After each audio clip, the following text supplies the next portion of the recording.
గత ప్రభుత్వం రాళ్లు, రప్పలు, రోడ్లు, వెంచర్లకు పెట్టుబడి సాయం ఇచ్చి ప్రజల సొమ్ము దుబారా చేసిందని సీఎం రేవంత్ రెడ్డి విమర్శించారు. ఇప్పుడు అలాగే చేద్దామా అంటూ ప్రశ్నించారు. శాసనసభలో రైతు భరోసాపై స్వల్పకాలిక చర్చలో సమాధానమిస్తూ సాగు చేస్తున్న ప్రతి రైతుకు సాయం అందించడమే తమ ప్రభుత్వ లక్ష్యమన్నారు.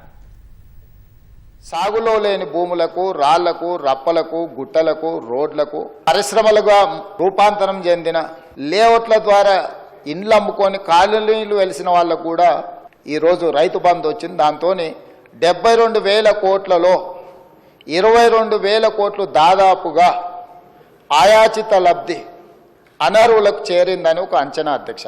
రాళ్లకు, రప్పలకు, గుట్టలకు కూడా మనం ఇద్దామా? గజ్వేల్ ప్రాంతంలో రాజీవ్ రహదారిలో భూమి పోయి రాజీవ్ రహదారి వేసిన రోడ్డు కూడా రైతు బంధు పథకం ద్వారా నిధులు ఇచ్చింది అధ్యక్ష.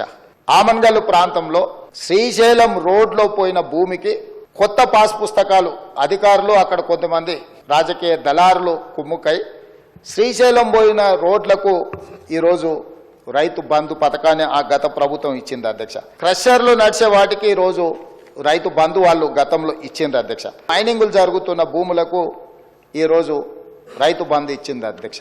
టీఆర్ఎస్ కు సంబంధించిన నాయకులు, అధికారులు పోడు భూములు రైతులకు, పేదలకు, గిరిజనులకు, ఆదివాసీలకు ఇస్తే వాళ్ళ పేరు మీద కూడా నకిలీ పట్టాలు తయారు చేసి నకిలీ పట్టాల ద్వారా కూడా రైతు బంధు పథకాన్ని ఆయాచిత లబ్ధి పొందిండ్రు అధ్యక్ష.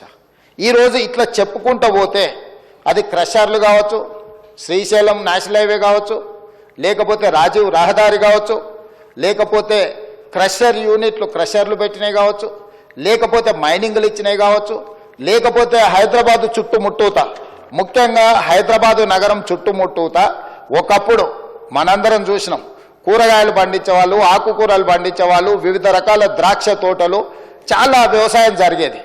కానీ ఇవాళ హైదరాబాదు నగరం చుట్టుముట్టూత ఒక 50 కిలోమీటర్ల పరిధిలో 70-80% వ్యవసాయం ఎవరు చేయడం లేదు. వ్యవసాయేతర పనులకు, పరిశ్రమలకు, లేకపోతే ఐటీ కంపెనీలకు, లేకపోతే రియల్ ఎస్టేట్ లేఅవుట్ల కిందనో మారిపోయినాయి అధ్యక్ష.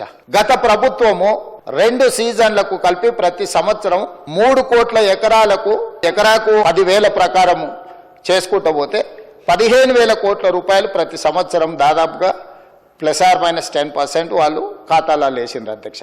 అధికారంలో ఉన్నాం కాబట్టి అధికార పార్టీ నాయకుల అనుచరులము, వారి సహచరులము, వారి బంధువులమని వేలాది కోట్ల రూపాయలు కొల్లగొట్టిండ్రు అధ్యక్ష. గడీలలో ఉండే భూస్వాములు, జమీందారులు, జాగీర్దారులు వ్యవసాయం చేయకుండానే వాళ్ళ ఆధీనంలో ఉన్న రాళ్ళు, రప్పల కొండలకు, వాళ్ళ ఆధీనంలో ఉండి సీలింగ్లో ప్రభుత్వానికి సరెండర్ చేసిన భూములకు, లేకపోతే రియల్ ఎస్టేట్లో లేఅవుట్లుగా మారిన భూములకు ఈరోజు ఇవ్వాలనా? ఇట్లాంటి వాళ్ళందరికీ ఇవ్వాల్సింది మేము ఇచ్చినాం కాబట్టి మీరు ఇవ్వాల్సిందే. మీరు మమ్మల్ని ఆదర్శంగా తీసుకోండి అంటారు అధ్యక్ష. మిమ్మల్ని ఆదర్శంగా తీసుకుంటే ఈడెందుకు కూర్చుంటాం అధ్యక్ష? ఆడ కూర్చుంటాం, ఆ తర్వాత బయటకు వెళ్ళిపోతాం. మిమ్మల్ని ఆదర్శంగా తీసుకుంటే 23లో అధికారం పోయింది, 24లో డిపాజిట్లు పోయినాయి, ఈసారి ఉన్నది కూడా ఊడ్చుకపోతుంది అధ్యక్ష. మీరు కాదు కదా ఆదర్శము. మేమేదో అద్భుతాలు చేసినాం, మీరు అద్భుతాలు చేసినానికి అక్కడ ఉన్నారు. అద్భుతాలు చేసినానికి ఆయన గారు ఇక్కడికి రాలేకపోతున్నాడు. ఒకవేళ ఇక్కడికి వస్తే 10 సంవత్సరాలలో వారు చేసిన అద్భుతాలను మా సభ్యులందరూ అడగడం మొదలు పెడితే సమాధానం చెప్పలేని పరిస్థితి వస్తుంది, తల దించుకోవాల్సి వస్తుంది అని వారు రావడం లేదు. అది వారి ఇష్టం.